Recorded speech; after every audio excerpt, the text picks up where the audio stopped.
우리가 사도행전을 계속해서 7월 1일부터 살피면서 지금까지 사도행전 4장 전 3장까지를 살피면서는 너무너무 아름답고 한편의 그림 같고 한편의 드라마 같은, 우리가 보면 너무나 좋은 장면들만 있었던 것을 좀 보게 됩니다. 그래서 교회가 이러면 얼마나 좋으며 또 교회의 사역이 이러면 얼마나 좋을까라는 한편의 그림 같은 이야기를 우리가 지금까지 살펴봤어요. 한번 돌아보면 1장부터 쭉 한번 위에 있는 제목만이라도 이렇게 한번 보십시오. 어떤 일들이 있었는지. 하늘을 바라보던 자들이 천사들의 부드러운 꾸짖음을 통하여서 그들이 바라봐야 될 곳을 바라보게 되고, 약속하신 성령을 기다리면서 기도에 전무하는 교회, 그런 공동체의 모습을 우리가 보게 되었습니다. 뿐만 아니라 자기의 곳으로 가버린 빈 가룟 유다의 자리를 하나님의 말씀에 따라서 그 직분을 누군가가 다시 취하게 하십시오 라고 얘기하며 마띠아를 세워서 말씀대로 순종하는 하나님의 교회 공동체, 우리가 그것을 살펴보았죠. 그 기도의 끝에, 그 간절한 그들의 부르짖음 끝에 약속하신 오순절에 성령이 내려서 그들 가운데 예수 그리스도의 빈자리를 대신 채워 넣어서 예수 그리스도의 영으로 충만하게 된 충만한 공동체, 그리고 그 충만한 영으로 말미암아서 사도에 선포되는 첫 번째 설교가 3,000명을 주께로 돌아오게 만든 능력의 공동체 뿐만 아니라 모인 자들이 서로의 필요를 돌아보고 채워주고 사랑해주고 모이고 교제하고 떡을 떼던 사랑이 넘치던 공동체, 그리고 그 역사가 계속해서 이어져서 한 번도 주님 앞에 일어나 본 적이 없었던 안진뱅이를 말씀으로 일으켜 세우는 능력 있는 사역이 계속해서 이루어지며, 그 능력 끝에 역사하신 그리스도의 이름을 선포하는 오직 그리스도만 드러나는 공동체, 너무너무 아름다운 모습을 지금까지 우리가 살펴보았고, 이 모습이 고스란히 행복한 우리 교회가 되기를 우리가 하나님 앞에 기도했었습니다. 이걸 한 폭의 한 장면으로 그려 넣는다라고 한다면, 그리스도인 교회라는 배가 세상이라는 바다를 향해서 믿음의 닻을 이제 끌어올리고 성령의 돛을 펼쳐 올려서 멋지게 세상을 향해서, 세상의 바다를 향해서 나아가는 아름다운 모습이 딱 한 장면으로 이렇게 그려지는 그림처럼 우리에게 보여집니다. 그런데 이 3장을 지나 4장, 오늘 우리가 살펴보게 될 이 말씀을 통하여서, 그러나 이렇게 멋진 시작 앞에서 이 교회라는 아름다운 공동체를 세상 항복판으로 밀어넣는 것은 아이러니하게도 위협과 고난과 핍박과 박해라는 폭풍우라는 것을 우리가 보게 됩니다. 이 아름다운 공동체를 세상의 바닷속으로 밀어넣는 것이 박해와 핍박과 위협이라는 것을 우리가 보게 되는 것이죠. 그래서 이 변화된 국면 속에서 우리도 또한 살펴보고 싶지 않은 부분이긴 하지만, 똑같은 것을 지향하고 똑같은 주인을 모시고 있는 우리에게도 이 일은 일어날 것이고, 그래서 이 4장을 통하여서 박해 앞에 서 있는 교회가 어떠해야 되는지를 좀 살펴보려고 합니다. 먼저는 왜 이런 박해와 핍박과 위협이 이 아름다운 공동체에게 일어났는가 하는 것을 좀 알 필요가 있겠죠. 그것은 우리의 존재와 우리의 사명과 직결되어 있습니다. 예수님께서 마태복음 5장 한번 찾아볼까요? 마태복음 5장 13절 한번 가보시죠.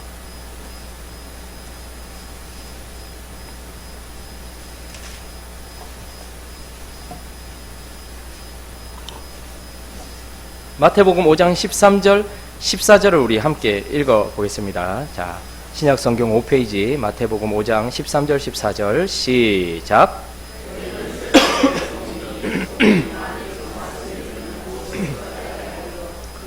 아무 쓸데없어 다만 밖에 버려져 사람에게 밟힐 뿐이니라. 너희는 세상의 빛이라. 산 위에 있는 동네가 숨겨지지 못할 것이요. 아멘. 예수님께서 우리에게 우리의 존재가 무엇인지를 말씀하셨는데, 우리는 소금이요, 또한 뭐라고 얘기합니까? 빛이다, 이렇게 얘기하면서 왜 박해가 일어났는가는 사실은 우리 존재 자체와 관련이 있습니다. 우리가 동의하든 동의하지 않든 우리는 그리스도의 소금이다, 세상의 소금이다, 이렇게 얘기합니다. 소금은 부패하는 것을 방지하는 것, 그리고 더 이상 진행되지 않도록 하는 역할을 감당합니다. 소금이 뿌려졌다고 해서 부패되었던 것이 다시 원상태로 돌아가는 것은 아니지만 부패하고 있는 곳에 뿌려지면 그것이 더 이상 진행되지 않도록 하거나 지연시키는 역할을 하고 있죠. 저 넓은 바다가 썩지 않은 이유는 3%의 소금 때문인 것처럼 이 세상이 뿌려진 소금 때문에, 그래서 우리는 이 땅이 더 이상 부패하지 않는 역할을 감당하기도 합니다. 동성애는 잘못되었습니다. 일부 일처가 하나님이 말씀하신 말씀입니다.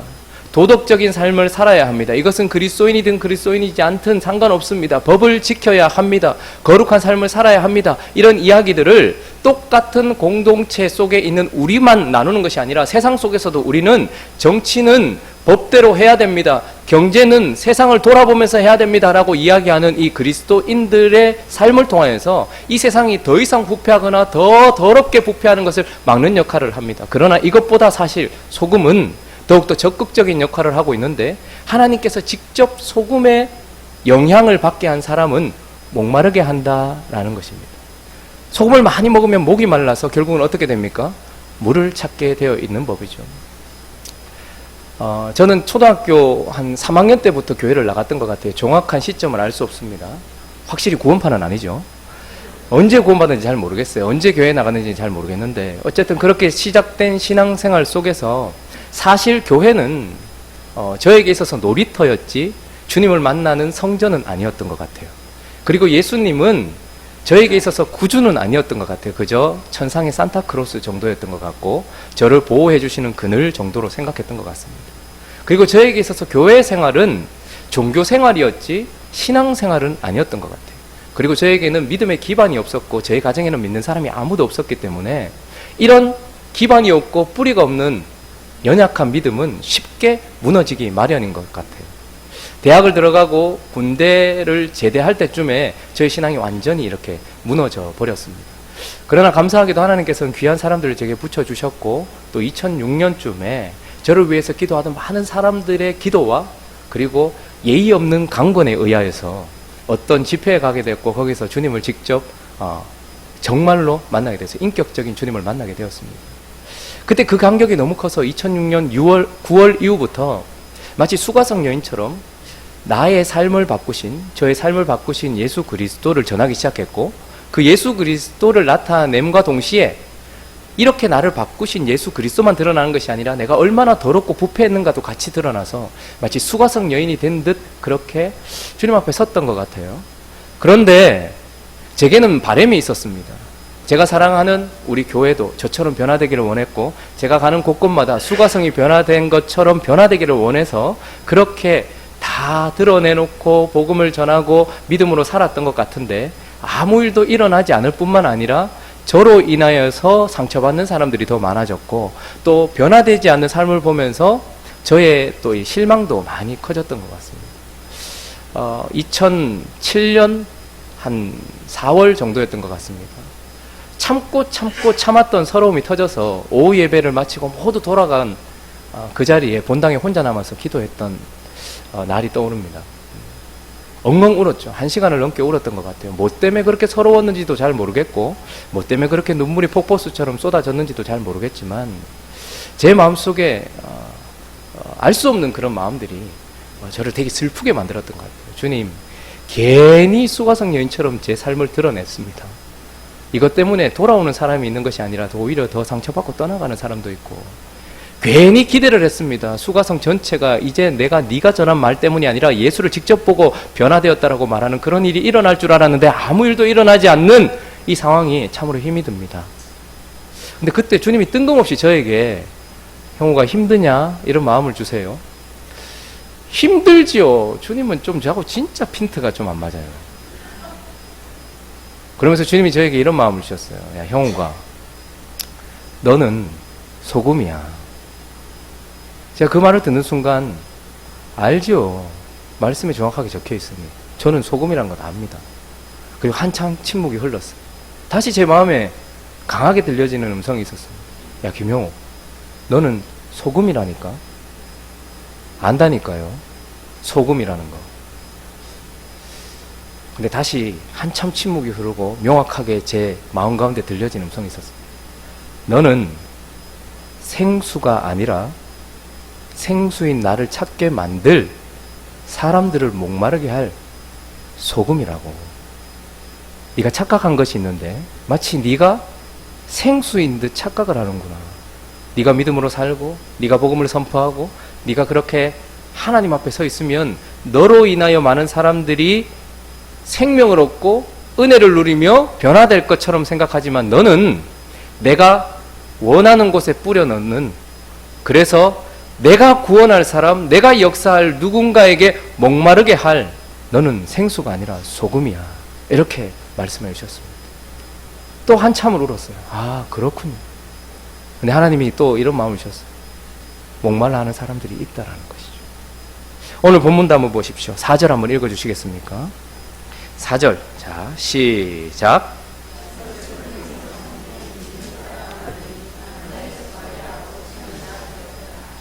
말씀을 들은 사람, 그 말씀을 전하는 사람의 태도와 그 사람의 삶과 그 사람의 메시지, 이 모든 것들, 주님의 소금의 삶을 통하여서 모든 사람이 아니라 들은 사람 중에서 얼마 믿는 사람이 5천쯤 되었다 이야기합니다. 2장에는 3,000명이 죽게 돌아왔는데 그 이후부터 꾸준하게 이들의 뿌려진 소금의 삶으로 말미암아서 목말라 하던 누군가는 생수이신 예수 그리스도를 만나서 주님께로 돌아오는 역사들이 일어났다라고 이야기하는 것이죠. 그런데 우리의 사명은 누군가를 목마르게 하여서 예수 그리스도를 찾게 하는 것일 뿐만 아니라 또한 무엇이라고 얘기했습니까? 소금이요 또한 무엇이라고요? 빛이다 이렇게 얘기합니다. 여러분, 빛은 어두움을 비춰주는 좋은 것이지만 그러나 어두움 자체이거나 더러움 자체인 자에게는 이 빛은 너무나도 거슬리며 거치는 것입니다. 나의 어두움을 명확하게 드러내주는 거슬리는 것이며 나의 더러움을 명확하게 드러내주는 것이 바로 빛이기 때문에 우리가 존재 자체가 빛이고 그 빛을 바라는 순간부터 어두움 가운데 있고 더러움 가운데 있으며 이 땅에 뿌리박고 있는 사람들에게서는 박해가 시작된다는 것입니다. 그래서 사실은 왜 갑자기 폭랑이 일어나서 이 배를 세상 한복판으로 폭풍을 하는 이 박해가 이렇게 집어넣고 있는가? 그것은 우리의 존재와 우리의 사명과 직결되어 있기 때문에 그렇다라고 얘기하는 것입니다. 그래서 오늘 본문도 보면 누가 박해를 시작하고 있습니까? 1절 한번 읽어주십시오. 자, 시작.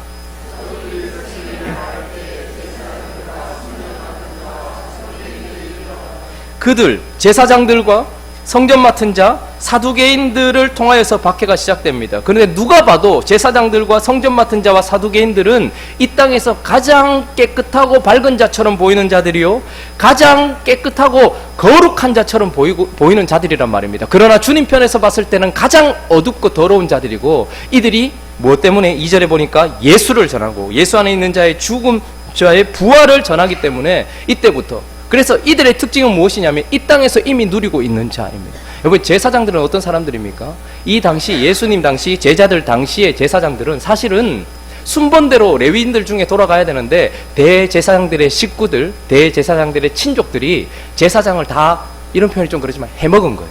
자기들끼리 자기의 친족과 자기의 친구를 다 해먹은 거예요. 그래서 많은 이익을 누리고 있었던 자들입니다. 왜 이익을 누릴까요? 하나님께 제물을 드리려고 가지고 오는 많은 사람들이 제물을 싼 값에 사는 거예요. 원래는 흠 없고 점 없는 걸 드려야 되잖아요. 그런데 그게 너무 비싸거든요. 그런데 성전 주변에는 흠 많고 점 많은 걸 파는 사람들이 있어요. 그런데 흠 많고 점 많은 걸 싼 값에 사가지고 제사장들에게 얼마를 주고 나면 제사장들은 그냥 이것이 합당하다라고 도장을 찍어주고 그것을 하나님께 드릴 수 있도록, 그래서 많은 유익을 누리고 있었던 것이 제사장입니다. 뿐만 아니라 제사장은 하늘과 땅을 잇는 존재입니다. 하나님과 사람들을 이어주는 존재예요. 그런데 진정으로 하나님과 우리를 이어주는 존재는 예수 그리스도밖에 없는 것입니다. 너희가 아니라 너희는 그림자였고 이제 참 것으로 예배를 드려야 된다. 예수 그리스도가 진정한 제사장이실 뿐만 아니라 그분을 통해서만 하나님께 간다라고 이야기를 하는 거예요. 그러니까 자기들의 밥그릇이 흔들리게 되고 자기들의 모든 것들이 다 흔들리게 되는 것입니다. 너무너무 싫은 것이죠. 제사장들은 이 땅에 남아있는 하나님과 사람을 이어주는 역할을 감당하면서 유익을 누리는 모든 사람들을 얘기합니다. 그래서 타 종교에도 있습니다. 자기 자신을 통하여서 하나님께 나아갈 수 있다고 얘기하는, 부처를 섬기는 사람들도 있을 것이고 알라를 섬기는 사람들도 있을 것이고 이만희를 섬기는 사람들도 있을 것이고, 그들을 통하여서 하나님께 나아간다고 얘기하고 그들의 제사를 통하여서, 그래서 가톨릭에도 사제들이 드리는 미사 7가지 성례를 통해서 하나님께 나아간다. 그런데 그거 아니다, 오직 예수로만 통해서 나아간다, 이렇게 이야기하니 그들이 참을 수가 없는 것이죠. 그런데 놀랍게도 기독교 안에도 있습니다. 예수 그리스도를 대신한 목회자들, 예수 그리스도를 대신한 중직자들이 자기들을 통해서 마치 예수께 나아갈 수 있는 것처럼, 자신이 교회의 머리인 것처럼 그런 자들에게는 예수가 거슬리는 것이고 예수를 따르는 자들을 박해할 수밖에 없는 것이죠. 뿐만 아니라 성전 맡은 자와 사두개인들은 한 통속입니다. 원래 성전 맡은 자들은 로마의 앞잡이들이죠. 로마와 결탁해 있습니다. 그런데 대부분 이 사두개인들 중에서 뽑혔어요. 그러니까 성전 맡은 자와 사두개인들은 한 통속입니다. 사두개인들은 귀족들이었습니다. 그런데 이들의 특징은 바리새인들과 딱 반대예요. 바리새인들이 율법을 그렇게 열심히 지켰던 이유는 뭐냐면 메시아를 기다렸기 때문이거든요. 모든 바리새인들이 나쁜 건 아니었습니다. 하나님의 나라를 기다리고 있었어요. 그런데 하나님의 나라가 도래하려면 우리가 깨끗해야 된다는 거죠. 그렇기 때문에 율법을 1.1획도 떨어뜨리지 않고 열심히 지키려고 했던 바리새인들이 있었어요. 나중에 대해서 이것이 좀 왜곡되기도 했지만, 그러나 그래서 바리새인들은 그래도 영을 믿었어요. 보이지 않는 세상을 믿었어요. 그리고 메시아를 믿었어요. 부활도 믿었습니다. 그런데 사두개인들은 달랐습니다. 그들은 이 땅에 깊이 뿌리박고 있어서 지금 누리고 있는 자였습니다. 그래서 실용주의자들이요, 현실주의자들이요, 그리고 이 땅에 있는 모든 것들이 전부인 자들인 겁니다. 그러니까 이 땅에서 누리게 해주는 돈을, 그러니까 함부로 살지 않아요. 이 땅에서 열심히 살고 있습니다. 그러나 영적인 것이나 다음 세상에 대한 것이나 이런 것들에 대한 관심이 없고 거기에 대해서 이야기하는 그 부활, 특히 부활을 얘기하면서 이 땅의 삶은 다음 생을 준비하는 거다, 뭐 이런 이야기를 하면 참을 수가 없는 것이죠. 지금도 이 땅에는 이 땅의 삶이 다 인양 살아가는 권력자들과 부를 누리고 있는 사람들이 있습니다. 그들에게 있어서는 이것이 전부이죠. 그런데 그것보다 더 나은 가치가 있다, 그것보다 더 나은 삶이 있다라고 말하는 것을 받아들일 수 없는 거죠. 그러니 그때나 지금이나 예수님 때나 우리는 예수를 대신해서 종교적인 어떤 것을 통하여 하나님께 나아가도록 해주는 명목으로 먹고 사는 사람들에게 핍박을 받을 것이요, 이 세상이 전부요, 이 세상에 있는 것만이 전부며 이 세상을 유지하는 것이 전부인 사람들, 그래서 정치도 바르게 하는 것이 아니라 유지하고 자기들의 권력을 누리기 위하여서 하고 있는 모든 사람들에게 있어서는 그리스도와 그리스도인들은 거치는 것이요, 죽여버리고 싶은 것이 되는 것이죠. 그래서 박해와 위협이 시작되었다라는 것입니다. 자, 그러면 이제 이런 위협과 박해의 목적이 무엇이냐는 거예요. 공연히 우리를 힘들게 하려고 하는 것이 아닙니다. 위협하는 데는 뭔가 목적이, 그것만 성취되면 더 이상 위협하지도 않고 박해하지도 않을 거예요. 왜 위협하고 박해할까요? 딱 하나입니다. 빛을 내지 말라는 거예요. 맛을 내지 말라는 거예요. 그래서 세상과 같아지고 여기서 독특한 삶을 살지 말라는 거예요. 다른 것을 보이지 말라는 거예요. 예수 그리스도께서도 이 땅에서 박해를 받으시고 위협을 받으셨던 이유는 뭐냐면 그분은 아주 독특한 분이셨습니다. 하나님과 연결된 분이셨습니다. 그래서 하나님 나라를 보여줬고 무엇이 가치 있는지를 보여줬던 분입니다. 그런데 예수 그리스도께서 자기 자신의 빛을 드러내시지 않고 만약에 자기 자신의 맛을 드러내지 않았다면 아무런 문제가 되지 않았을 거예요. 그런데 그분은 빛을 냈고 맛을 냈기 때문이었고, 동일하게 그분의 생명으로 살고 있는 그리스도인들이 빛을 내기 시작하는 거예요. 무엇이 진리인지 드러내기 시작하는 거예요. 그리고 무엇이 진짜인지를 드러내기 시작하니까 위협을 하고 박해를 하는 거죠. 그래서 이 박해의 끝은 무엇이냐면 그렇게 세상과 하나가 되면 끝이 나는 거예요. 그래서 이들이 위협하는 이유는 그리스도인답게 살지 말라는 것 하나밖에 없는 것입니다. 자, 16절, 17절, 18절을 한번 읽어주시겠습니까? 자, 본문에 돌아와서 16절, 17절, 18절. 자, 시작.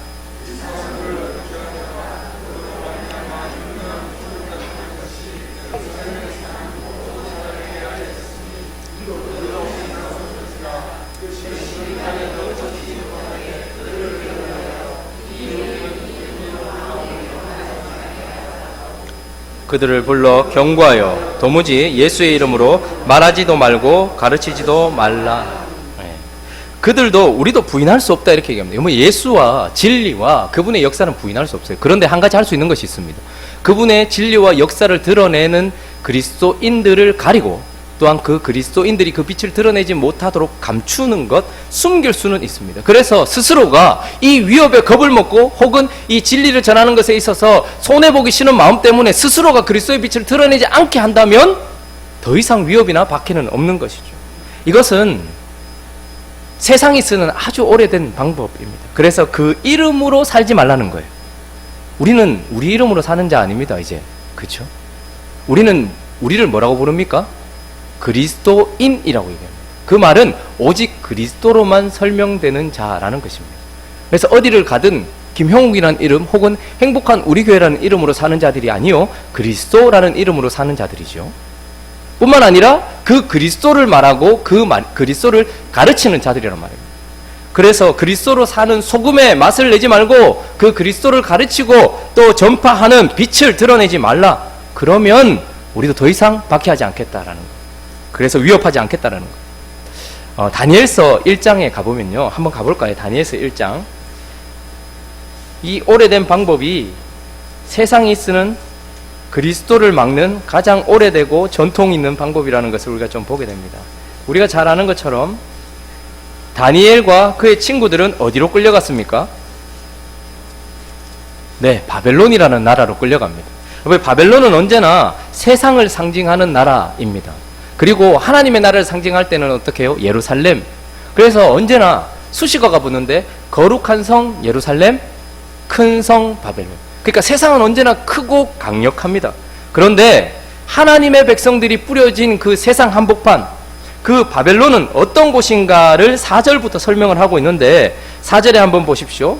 1장 4절 보니까 이렇게 얘기합니다. 곧 흠이 없고 용모가 아름다우며 모든 지혜를 통찰하며 지식에 통달하며 학문에 익숙하여 왕궁에 살만한 소년을 데리고 오게 하였고, 그리고 이제 어떻게 하는 거 하니까 그들에게 갈대아 사람의 학문과 언어를 가르치게 하였고, 또 왕이 지정하여 그들에게 왕의 음식과 그가 마시는 포도주에서 날마다 쓸 것을 주어 3년을 기르게 하였고, 그 가운데 유다 자손 다니엘과 하나냐와 미사엘과 아사랴가 있더니 환관장이 그들의 이름을 또 어떻게 해요? 고쳐서 다니엘은 벨드사살, 하나냐는 사드락, 미사엘은 메삭, 아사랴는 아벳느고라 하였다. 이렇게. 여러분, 세상이 우리를 부인할 수는 없습니다. 세상이 우리를 완전히 없앨 수는 없어요. 그런데 한 가지 할 수 있는 것이 있습니다. 하나님의 백성, 이 거룩한 사람들을 세상 한복판으로 데리고 가서 바벨론에서 어떻게 했습니까? 그들의 학문을 가르쳐요. 이 땅에서 살아가는 방식이죠. 그리고 그들의 언어를 가르칩니다. 그리고 그들의 음식을 먹이고, 그리고 그들의 이름, 존재를 바꾸는 것이죠. 우리나라도 그랬죠. 우리나라가 일본의 통치를 받았을 때 일본이 썼던 방식도 마찬가지였습니다. 서서히 어떻게 했습니까? 그들의 학문을 가르치고, 아예 우리를 가르치지 않았죠. 우리에게는 3D 업종만 맡기고 우리에게는 지식을 주지도 않았습니다.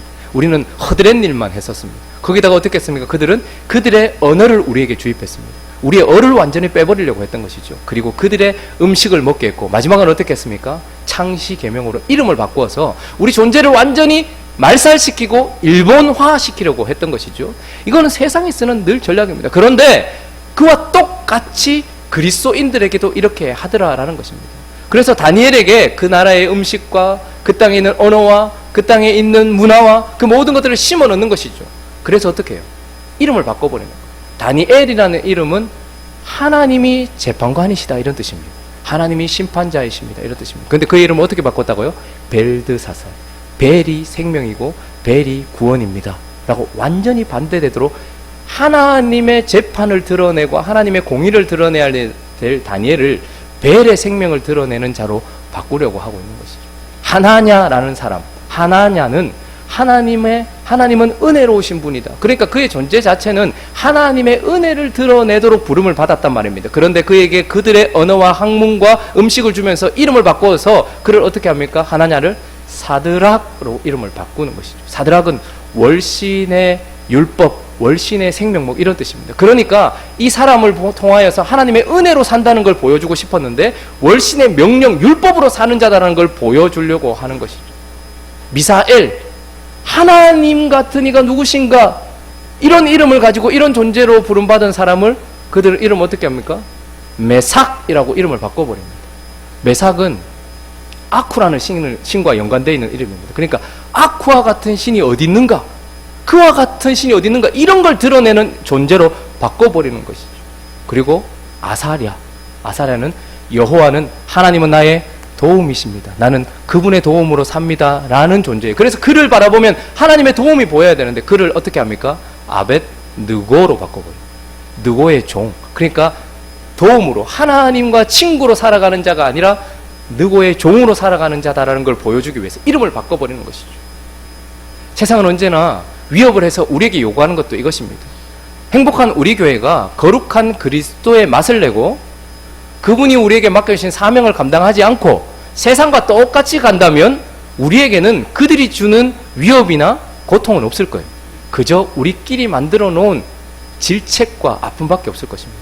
그런데 만약에 우리 한 명 한 명이, 그리고 우리가 모여있는 이 공동체가 그리스도인으로 살아가고 그리스도를 전파하기 시작한다면 우리에게도 동일하게 위협과 핍박이 올 것입니다.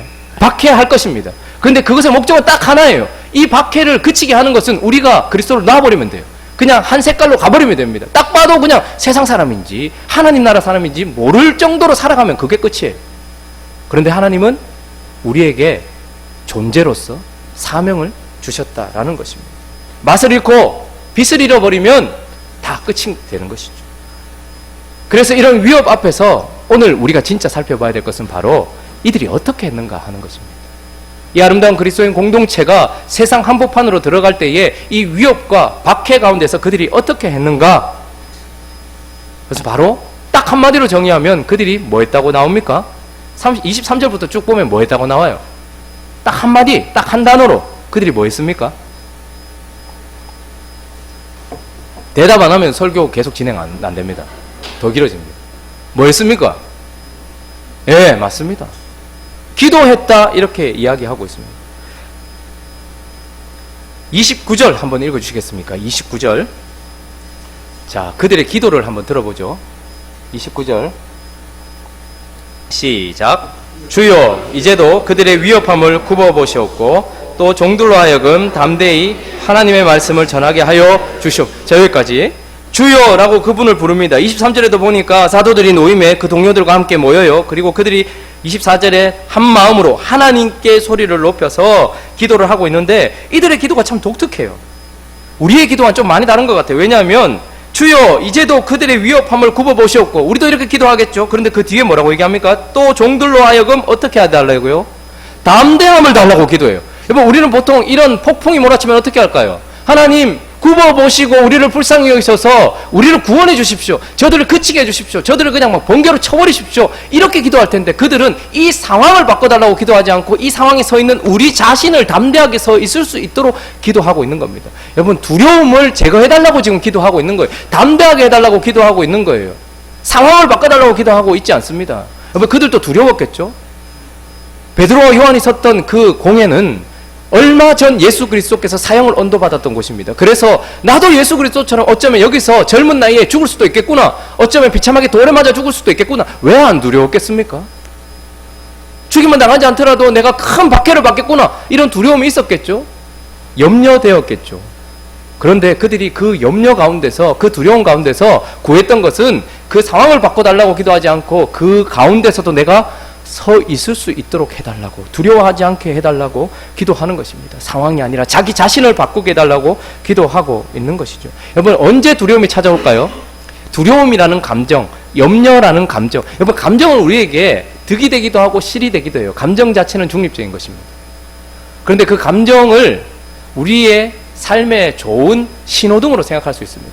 여러분, 만약에 갑자기 마음에 두려움이 찾아오거나 짜증이 찾아오거나 염려가 찾아오면 그 순간 그 감정은 우리에게 뭘 가르쳐 주는가 하면 내가 지금 예수 그리스도 밖에 있다라는, 영적으로 밖에 나갔다라는 뜻이, 그리스도와 멀어졌다라는 것을 보여주는 것입니다. 그래서 내가 지금 이 상황에서 그리스도를 배제한 채 뭔가를 생각하고 있다, 요걸 보여주는 겁니다. 염려는 이 상황 속에서 그리스도를 딱 배제한 채 이것을 바라보는 나 자신에게 찾아오는 감정인 것입니다. 그래서 그리스도가 없으니 두려울 수밖에 없죠. 염려될 수밖에 없는 것입니다. 그래서 어떻게 기도하라고 얘기합니까? 아무것도 염려하지 말고 다만 모든 일에 기도와 간구로 너희 구할 것을 감사함으로 하나님께 아뢰라. 그리하면 상황이 바뀔 것이다 말하지 않고 모든 지각에 뛰어나신 하나님의 평강이 그리스도 예수 안에서 너희 마음과 생각을 지키시리라. 우리를 굳건하게 해주는 것이 기도지 상황을 바꾸는 게 기도가 아니더란 말입니다. 그거는 2차적인 일이더라고요. 그래서 그들이 지금 염려가 되는 그 상황 속에서 그리스도 밖에 나가지 않도록 붙들어 주십시오. 내가 여기에 담대하게 서 있을 수 있도록 기도하고 있는 것이죠. 그러면 그들이 구하고 있는 이 담대함이라는 어떤 것일까요? 한번 우리가 여기도 보면 남자다우신 분들 많거든요. 담대하다. 담대함이란 나를 두렵게 만드는 사람과 그 상황에 대해서 아무런 감정을 느끼지 못하는 무감각, 무감정을 얘기하는 것일까요? 지금 이들이 구하고 있는 담대함이란 그런 것이 아닙니다. 여러분, 죽음 앞에 서 있는데 두려워하지 않을 사람이 어디 있겠습니까? 그래서 지금 그들이 담대해졌다. 죽음 하나도 안 무섭다. 나를 때리려고 하는 저 사람 하나도 안 무섭다. 그걸 담대함이라고 얘기하지 않고 지금 나를 두렵게 하는 상황과 사람보다 더 두려운 어떤 존재, 내가 사랑하는 존재를 바라봄으로 말미암아 떨리는 이것을 고스란히 안고 거기 서 있는 것, 그게 담대함입니다. 2007년, 8년쯤에 2009년쯤인 것 같아요. 제 아들이 4살, 3살, 4살 막 이제 갓 뛰어다니기 시작했을 때였는데, 그때 제가 한창 뜨거울 때 같은 이렇게 복음 앞에 서서 막 뜨거운 마음으로 열방을 품고 막 했던, 같이 이렇게 동역했던 형제들이 있어요. 그래서 두 명은 형이고 한 명은 동생인데, 그래서 우리가 막 같이 공동생활 하자, 막 이 정도로 막 이렇게 이야기했었어요. 초대교회죠. 그건 성경적이지 않다. 뭐 이렇게 얘기하면서 막 하다가 같이 있으면 늘 좋고 말씀 나누고 뭐 이러니까 좋았어요. 뭐 서로 막 나누고 막 이렇게 했었거든요. 근데 하나님이 흩으시더라고요. 그래서 한 분은 러시아 선교사로 나가고, 또 한 분은 이란 선교사로 나가고, 동생은 학교에 교사로 들어가고, 저는 생각지도 않게 교회로 들어간 거예요. 다 흩어졌어요. 근데 각자의 삶을 살다가 어느 날 하나님께서 다 모일 수 있는 은혜를 허락해 주셨어요. 그래서 러시아 선교사님이 들어오는데 때마침 이란 선교사가 한국에 들어오고, 그래서 우리가 다 같이 모일 수 있는 거예요. 그러니까 얼마나 기대가 됩니까? 보고 싶은 사람들 막 같이 오늘 밤새도록 하면 죽자 뭐 오늘 막 그래가 펜션 빌려놓고 사모님들하고 애들은 다 저 옆방에 보내놓고 우리끼리 막 오늘 밤새도록 이야기하고 막 이렇게 했는데, 남자들에게는 밤새도록 얘기할 수 있는 은사가 없어요. 여자들은 3시간, 4시간 찻집에 앉아있고, 진짜 그거 대단하죠. 목욕탕에도 3시간 넘게 있고, 찻집에도 그 차 한 잔 시켜놓고 리필돼요. 막 계속 리필해가면서 자세한 얘기 나중에 전화로 하자하고, 또 전화로 3시간 얘기해놓고 만나서 얘기하자하고 막 그런데, 남자들은 정말로 마음은 똑같은데 그렇게 할 그게 없어요. 그래서 밤에 모여가지고 막 고기 구워 먹고 이제 밥 먹고 다 모여가 오늘 막 고만 마 오늘 시애니 마 오늘 마 했는데, 형 러시아 어땠어요? 억수로 춥다. 아, 그래요? 더 이상 이제 할 말이 없는 거예요. 이란, 억수로 덥다. 별로 또 할 말이 없어. 학교는, 아들, 꼴통, 많아. 기도해도 안 된다. 교회는, 안 변한다, 안 변해. 더 이상 뭐 별로 할 말이 없는 거예요.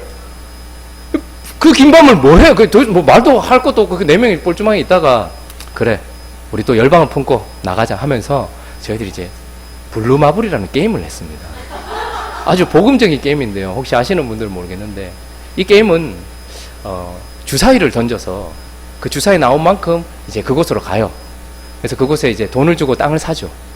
그래서 거기에 다음에 또 가게 되면 거기다 집도 짓고 하는 거예요. 그래서 아주 복음적인 게임입니다. 내가 가고 싶은 곳으로 가는 것이 아니라 주사위를 통해서 주님이 가라 하신 곳으로 가요. 그래서 그곳에 한 번 갈 땐 그냥 일단은 아울리치예요. 한 번은 그냥 돌아보는 거예요. 단기 선교로 가는 거죠. 그리고 나서 2번째부터 그 땅을 대가를 지불하고 사는 거예요. 주님이 가라 하신 곳만큼 7칸, 8칸 가기도 합니다. 그리고 지금 열심히 사역하고 싶은데 무인돌에 들어가서 주님께서 쉬어라 하면 쉬어야 되는 곳이에요. 그래서 막 이렇게 하면서 땅을 사고 대가를 지불해서 그곳에서 이제 그 다음에 갔을 땐 교회도 짓고, 그 다음에 또 가면 교육관도 짓고, 주님 이 땅을, 주님의 땅을 올려드리면 뭐 이러면서 이제 새벽 2시, 3시 넘어가는데, 제가 가장 먼저 하나님의 부르심을 받고 제가 가진 모든 것들을 그 땅에 남긴 채 파산을 하고 이제 제일 먼저 안쪽에 누웠어요. 잠들었습니다. 막 시끄럽잖아요. 근데 막 열대 역시 선교사들은 다르더라고요. 막 열심히 사역하더라고요. 막 그러면서 한 3시, 4시쯤 잤던 것 같아요. 그러면서 다 잠들었는데 한 7시인가 7시 반쯤 됐는가 문을 똑똑똑 두드리는데 딱 주한 거예요. 그래서 제가 들어와 하면서 문을 열었는데, 지금도 그렇지만 이렇게 애들이 낯을 가리잖아요. 거기다가 이제 선교사님들의 특징은 내면은 꾸미지만 외면은 꾸미지 않는다는 것이에요. 막 지저분하고 덥수룩하고 거기다가 밤을 샜으니 시커멓고 그러니까 애가 기겁을 하는 거예요. 들어오려고. 그래서 아빠 맨 안쪽에 있는데 좋아야 들어와 했는데 애가 기겁을 하고 울먹하더니 나가는 거예요. 그래서 나갔나 보다 싶었어요. 근데 좀 있으니까 다시 문이 빼꼼히 열려요. 그래서 제가 주아야 들어와. 그래서 팔을 벌렸어요. 근데 그 아이가 한참을 보다가, 삼촌들도 보다가 갑자기 벽에 이렇게 딱 붙어요. 그러더니 저에게 시선을 딱 고정하고 한 발씩 이렇게 오는 거예요. 근데 그 순간에 그 열려진 문을 통해 들어오는 햇살과 그 아이의 한 걸음 한 걸음이 저에게는 너무 가슴 뛰는 거예요. 삼촌들이 너무 두려운가 봐요. 그래서 한 번씩 저를 바라보던 그 시선이 삼촌들한테 갔다가 그러면 막 갑자기 서기도 하고 주저앉기도 하고, 그래서 삼촌들이 장난친다고 손을 내밀고 일로 와! 막 이러면 애가 기겁을 하면서도 돌아가지 않았어요. 주저앉아서 잠시 있기는 했지만 다시 일어나서 저한테 한 발짝씩 오는 거예요. 아주 오래 걸렸지만 그 애가 결국 제 앞에 와서 제 품에 탁 안기는 순간에 저는 그날의 감격을 잊을 수가 없습니다. 왜냐하면 그때가 제가 사역 시작한 지 1년, 2년 정도밖에 되지 않았을 때 제 마음에도 염려와 근심과 두려움이 있었을 때였습니다. 이렇게 사는 게 맞는가? 나 하나의 결정 때문에 처자식이 굶을 수도 있는데, 책도 살 돈이 없고 밥도 마음껏 먹을 수 없는 이 상황에 진짜 내가 하나님의 부르심을 받고 온 게 맞는가? 라는 염려와 두려움이 제게 있었을 때, 그런데 다시 돌아갈 수는 없는 것 같아요. 나를 부르신 주님에 대한 제 시선이 다시 거둬지지 않기 때문에. 그래서 한 걸음 한 걸음 두려움 가운데서 천천히 뗄지는 몰라도 그 아이의 한 걸음 한 걸음이 제 삶 같았습니다. 그러면서 하나님 정말 죄송해요. 저는 참 두려움도 많고 염려도 많은 사람입니다. 라고 얘기했을 때, 아니야. 그게 담대함이야. 네가 주화를 보면서 질책하고 싶었냐? 감동되었냐? 내가 너를 보는 눈도 똑같아. 그게 담대함이야. 두려울 것이 다 제거되고 두려울 것이 앞에 있어도 전혀 무감각한 것이 아니고, 그것이 그대로 있어서 너를 흔들고 힘들게 할지라도, 그러나 네가 지금 한 걸음씩 그 시선을 떼지 않고 걸어오고 있는 그것이 담대함이야. 오늘 이 사도들이 주여라고 크게 부르짖고 난 이후에 그들의 위협함을 굽어보시고 또 종들로 하여금 담대함을 주십시오라고 기도할 때에 31절은 그들의 기도에 정확하게 응답하시는 하나님의 응답이 나타나는데, 이 기도의 응답을 어떻게 하십니까? 31절에 보니까 빌기를 다음에 모인 곳이 어떻게 됐다고요? 진동. 왜 주님은 두려워하고 있는 자들에게 더 두렵도록 진동을 시키셨을까요? 마음의 평안을 주셨으면 좋았을 텐데, 여러분 5.3 지진 오고 나서 5.8 왔을 때 저는 밖에 뛰어나갔어요. 애들 데리고 16층에서 너무 무서워서 애들도 울고 아내 데리고 막 뛰어내려갔어요. 여러분 진동은, 땅이 흔들리는 것은 그 순간에 정말로 두려웠습니다. 저는. 근데 왜 지금도 두려운 사람들을 주님이 그곳을 진동시키셔서 왜 더 두렵게 했을까? 아마 주님이 이런 의미 아니었겠습니까? 네 인생을 뒤흔드는 두려움, 네 마음을 뒤흔드는 두려움, 그것도 두려움이지만 나는 이 우주 전체를 흔드는 우주의 하나님이고 대주제다. 이들이 두려운 것보다 나를 더 두려워해야 될, 나는 여호와 하나님이다. 온 땅을 뒤흔들 수 있는 자다. 그러나 지금 이곳에 너희와 함께하고 있는 자다. 그걸 보여주고 싶었겠죠. 사도들은 자기 하나 뒤흔드는 정도가 아니라 온 땅을 뒤흔드는 주님이 지금 여기 계시다는 것, 그 주화가 저에게 시선을 마주보고 있었던 것처럼 그 주님께 시선을 마주하게 했던 것, 이걸 경험했을 것입니다. 그래서 그들이 담대해졌다라고 얘기합니다. 또한 그들의 기도 내용을 보니까 담대함만 달라고, 마음의 평안만 달라고 얘기하지 않고 하나님의 말씀을 전하게 해달래요. 빛을 그대로 비출 수 있도록 해주십시오 라고 지금 기도하고 있는 것입니다. 사명을 지키게 해달라고 지금 기도하고 있는 것입니다. 그런데 그 기도에 하나님께서 어떻게 응답하십니까? 진동하고 무리가 다 어떻게 되었다고요? 성령이 충만하였다, 이렇게 얘기합니다. 기도는요, 우리를 성령으로 충만하게 하는 수단이기도 합니다. 여러분, 기도하지 않으면 살 수 있습니까? 없습니까? 기도 없이 살 수 있습니까? 없습니까? 기도 안 하시면서 뭐 살 수 없어요. 기도 안 하고 사시잖아요. 참, 예배 시간에 거룩한 주님이 지금 여기 임재해 계시는데, 여러분 기도 없어도 다 살아요. 기도 없어도 도덕적인 삶 살 수 있고요. 기도 없어도 좋은 남편 될 수 있습니다. 기도 없어도 좋은 아내 될 수 있고요. 기도 없어도 괜찮은 부모 될 수 있습니다. 근데요, 기도 없으면 그리스도인 남편대로 살아갈 수는 없습니다. 그리스도인 아내로서 살아갈 수는 없고요. 그리스도인 부모로서는 살아갈 수 없고, 그리스도가 주신 사명은 감당할 수 없습니다. 세상 속에서 착한 사람은 될 수 있어도 거룩한 사람은 될 수 없어요. 기도를 하는 순간 우리가 알든 모르든 그 기도는 이 기도를 받으시는 성령으로 충만하게 합니다. 그리스도를 향하여 기도할 때 우리 안에 성령이 충만해져서 그들은 그렇게 그리스도의 영으로 충만해져서 자기가 해야 될 사명을 넘쳐 흐르는 그분의 은혜로 하게 된다는 거예요. 그래서 기도해야 되는 것이죠. 저는 우리 교회 성도님들이 기도에 더욱더 깊어지면 좋겠습니다. 기도의 시간이 더욱더 깊어질 뿐만 아니라 기도의 농도가 더욱더 깊어져서 지금은 요것밖에 아니더라도 기도를 더 함으로 말미암아 더욱더 그리스도인답게 살아가는 공동체가 되기를 예수 그리스도의 이름으로 축원합니다. 제가 우리 교회 오기 전에 기도로 준비해야 되는 한 달의 시간이 있었습니다. 결정을 하고 6월 한 달 동안 제가 기도를 했죠. 어떻게 기도했을까요? 거룩한 빛을 발하는 그런 사람 될 수 있게 해달라고. 그러면서 제가 기도할 때 하나님께서 기도 제목을 바꾸셨어요. 좋은 목사가 될 수 있게 해주십시오가 아니라 거룩한 성도가, 너는 좋은 목사가 아니라 성도가 되어라.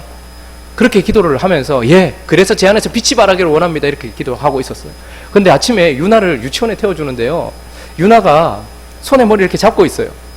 그러면서 저한테 아빠 이거 뭐게요? 이렇게 얘기하는 거예요. 유나 손이 작잖아요. 옆에 눈에 다 보인단 말이에요. 근데 이 다 보이는 걸 그대로 정답을 얘기하면 될까요? 안 될까요? 안 돼요. 안 보이는 척 해야 돼요.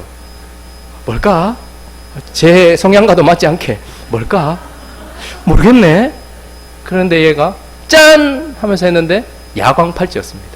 알고 있었지만 와, 야광팔찌 유나 끼면 진짜 예쁘겠네. 이렇게 얘기하고 아이를 태워주려고 내려주려고 하는데 이 아이가 갑자기 제 손을 잡더니 다시 물어요. 아빠, 야광팔찌는 언제 빛이 나게 해요? 이렇게 물어요.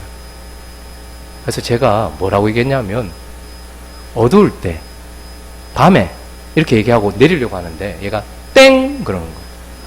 그래서 저에게 야광팔찌는 빛을 받아야 빛이 나요. 이렇게 얘기하고 나갔어요. 제가 그 순간에 한 대 맞은 것 같았어요. 저는 제가 어두운 데 가면 혹은 우리 행복한 우리 교회가 어두운 데 가면 자동적으로 빛이 난다고 생각했는지 모르겠습니다. 그러나 우리는 태양이 아니라 달이라서 태양의 빛을 받지 않으면 결코 그 밤에 빛을 낼 수 없는 존재고, 우리가 그리스도의 영으로 충만하지 않으면 그리스도를 드러낼 수 없는, 그래서 그분의 빛을 받고 그분의 은혜를 입어야지만 그분의 이름대로 살아갈 수 있는 어쩌면 야광팔찌 같은 존재인지도 모릅니다. 그래서 그들이 이렇게 기도하는 것이죠. 주여, 우리가 담대히 우리 마음에 평안을 주시고 말씀을 전할 수 있게 해주십시오. 그때 하나님께서 성령의 충만으로 응답하셔서 하나님의 말씀을 전하게 했다라고 얘기합니다. 그리고 그들이 했던 기도 중에 30절을 보면 손을 내밀어 병을 낫게 하옵시고 표적과 기사가 거룩한 종 예수의 종 일어나게, 표적과 기사가 일어나게 해달라고 기도했던 것에 대한 응답은 어디에 나옵니까? 5장 12절에 나와요. 5장 12절에 보면 사도들로 말미암아 기사와 표적들이 많이 일어났다 이렇게 얘기합니다. 왜 그들은 이렇게 기도했을까요? 놀라운 일이 일어나서 사람들이 우리를 보고 놀라게 해주십시오가 아니라 표적과 기사를 통하여서 지금 여기 주님이 계신다는 걸 우리가 늘 느낄 수 있도록 해주십시오라는 간구였던 것이죠. 주여, 우리를 놓지 말고 동행해 주십시오라는 기도였다라는 것입니다. 오늘 하나님은 이 박해 앞에 서 있는 이들이 기도함으로 말미암아서 고스란히 응답을 다 해 주셨습니다. 말씀을 정리하도록 하겠습니다. 누가복음을 통하여서 예수님께서 우리 눈에 보이는 역사를 이 땅에서 하셨던 것을 고스란히 보여줬어요. 그리고 예수를 박해하던 자들이 누구였는지, 예수를 못 박은 자가 누구였는지 다 보여줬습니다. 그리고 누가는 사도행전을 통하여서 그를 따르는 제자들을 박해하고 있는 자들이 누구인지 제사장들과 성전 맡은 자들과 서기관들과 그리고 이들을 어떻게 공격하는지 우리 눈에 보이도록 역사적으로 기록해 줍니다. 그런데 요한이라는 사도는 마태, 마가, 누가복음을 공관복음이라고 하죠. 요한은 영적으로 이 일에 대한 의미를 우리에게 이야기해 주고 있어요. 에고 에이미, 나는 뭐뭐시다 라는 7가지, 그리고 7가지 표적을 통해서 이 일을 이루시는 예수가 어떤 분인지를 하늘의 관점에서 우리에게 보여줘요. 그리고 요한은 요한계시록을 기록하면서 지금 누가복음에 기록된 예수 그리스도와 사도행전에 기록된 예수 그리스도와 교회의 역사가 실제로는 무엇인지 하늘의 커튼을 제쳐놓고 우리에게 실제로 지금 일어나고 있는 이 일의 배우가 누구인지를 보여주고 있습니다. 그래서 제사장들과 서기관들과 성전 맡은 자들과 이런 자들이 우리를 찌르는 것 같고 박해하는 것 같지만 그 뒤에 누가 있다는 걸 보여주고 있습니까? 사단이 있다는 걸 명확하게 커튼을 제치고 보여주고 있을 뿐만 아니라 우리가 박해받고 우리가 고난받고 있는 것 같고 우리가 승리한 것 같고 우리가 주님을 붙든 것 같은데 그 뒤에 누가 있다는 걸 또 보여주는 거예요. 예수 그리스도께서 우리와 함께하고 계시다는 것을 우리에게 보여주면서 자기의 존재 자체를 지키는 것과 자기의 사명을 지키는 것 자체가 이제 무엇이라는 거예요. 이게 바로 영적 전쟁이라는 것입니다. 우리가 지금 영적 전쟁 가운데 부름을 받아서 영적 전쟁을 하고 있으며 그리스도가 우리와 함께 하시면서 우리를 붙들고 있다는 거예요. 대제사장들과 서기관들과 성전 맡은 자 뒤에는 요한계시록에 나와 있는 것처럼 짐승과 음녀와 큰 성 바벨론과 그리고 그 용이 있듯이 우리 뒤에는 그리스도와 거룩한 신부와 그리고 수많은 천군 천사가 있다는 것, 우리는 지금 하늘 전쟁을 하고 있다라는 것을 우리에게 보여준다는 것이죠.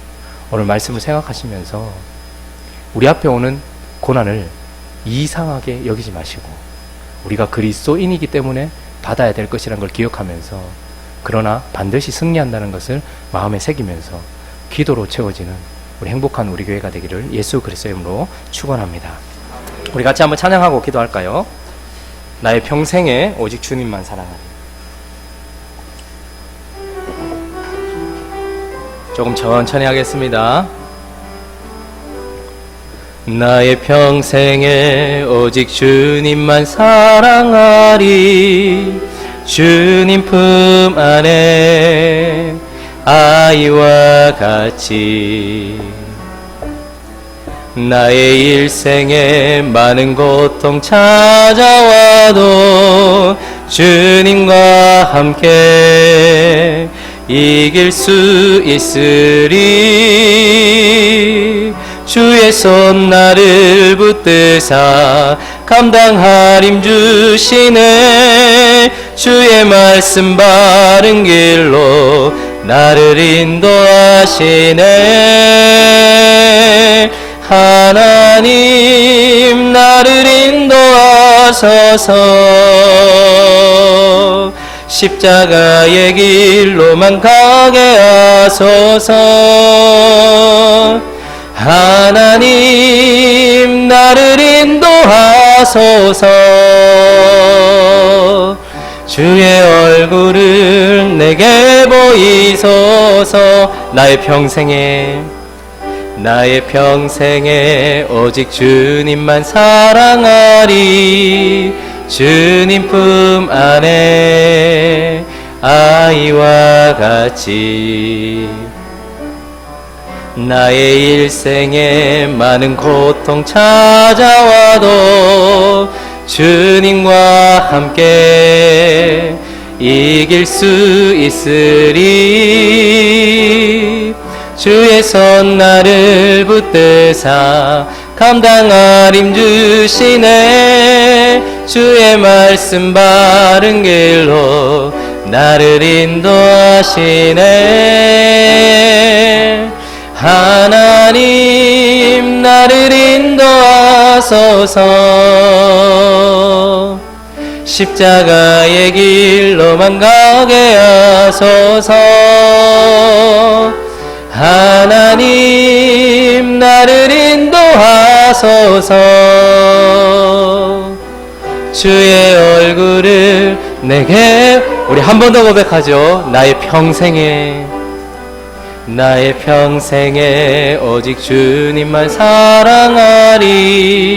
주님 품 안에 아이와 같이 나의 일생에 많은 고통 찾아와도 주님과 함께 이길 수 있으리.